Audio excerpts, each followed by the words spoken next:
Have you ever wondered why, after decades of influence, France's power in Africa seems to be crumbling?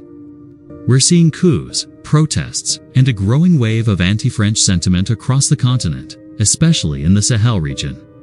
What's really going on? Let's dive deep into the complex reasons behind France's declining influence in its former African colonies. To understand the present, we have to look at the past.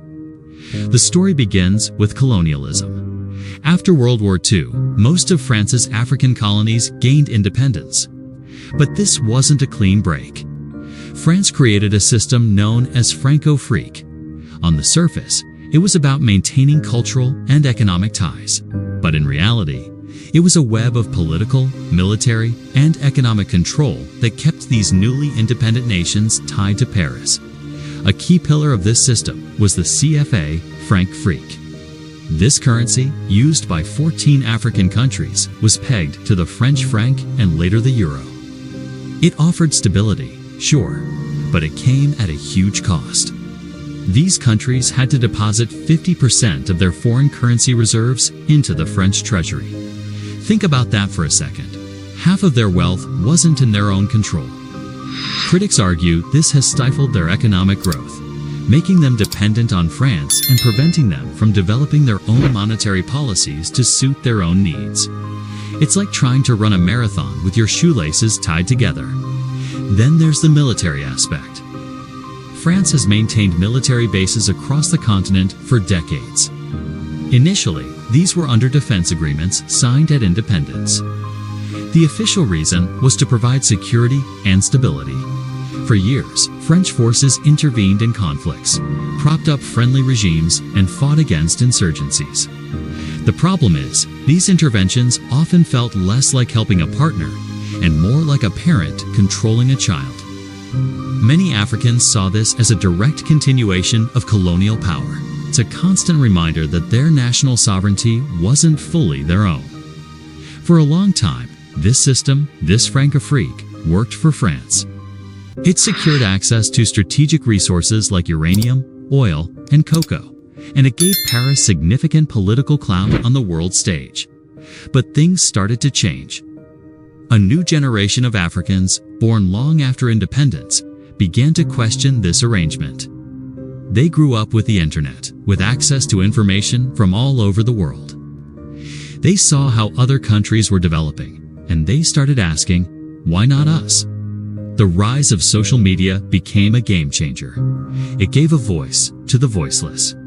Young activists, journalists, and ordinary citizens could now share their frustrations about corruption, unemployment, and the feeling of being treated like a second-class nation by their former colonizer. Slogans like France, dégage, which means France, get out, started trending. These weren't just hashtags. They were the digital roar of a generation demanding real change and true sovereignty. The security situation in the Sahel countries like Mali, Burkina Faso, and Nigeria brought things to a head. For years, French-led military operations like Operation Barkhane tried to combat extremist groups. But despite a massive military presence, the violence didn't stop. In fact, in some areas, it got worse.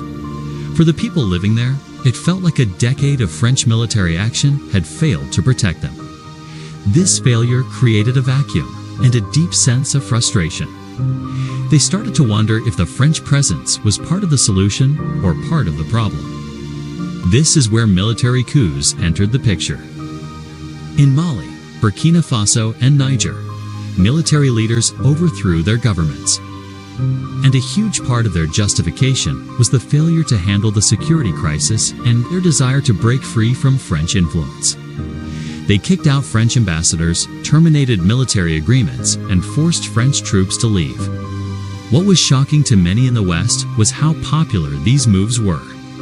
Crowds celebrated in the streets, waving Russian flags alongside their own. And that brings us to the geopolitical chessboard. France isn't the only player in Africa anymore.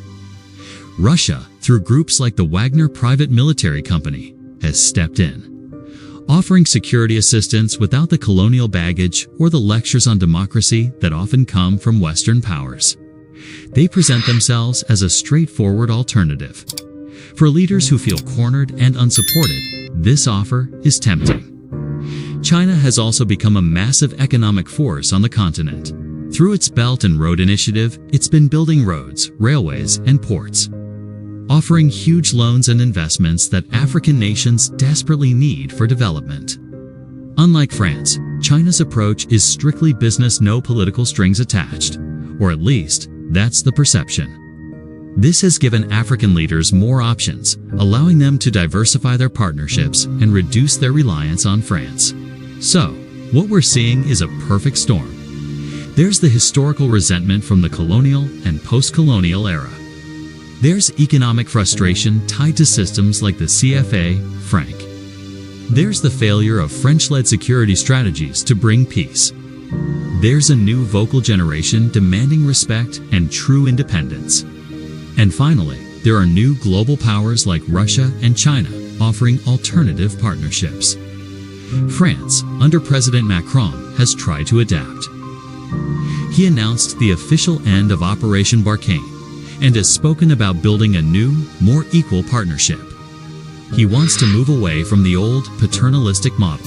But for many, it feels like too little, too late. The trust is gone. Decades of a certain kind of relationship can't be erased with a few speeches.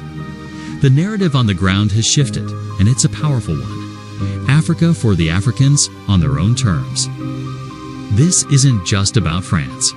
It's a story about the shifting global order. It's about a continent rising, finding its voice, and demanding its rightful place in the world. The era of a single European power dominating a region is over. The future of Africa will be decided by Africans in partnership with a diverse range of global actors. What France does next will determine whether it can build a new, respectful relationship or simply become a footnote in Africa's future history. The game has changed, and the old rules no longer apply. Thanks for watching. If you found this breakdown helpful, please hit that like button, subscribe to the channel, and ring the bell so you don't miss our next video where we explore the changing dynamics of global power. See you next time.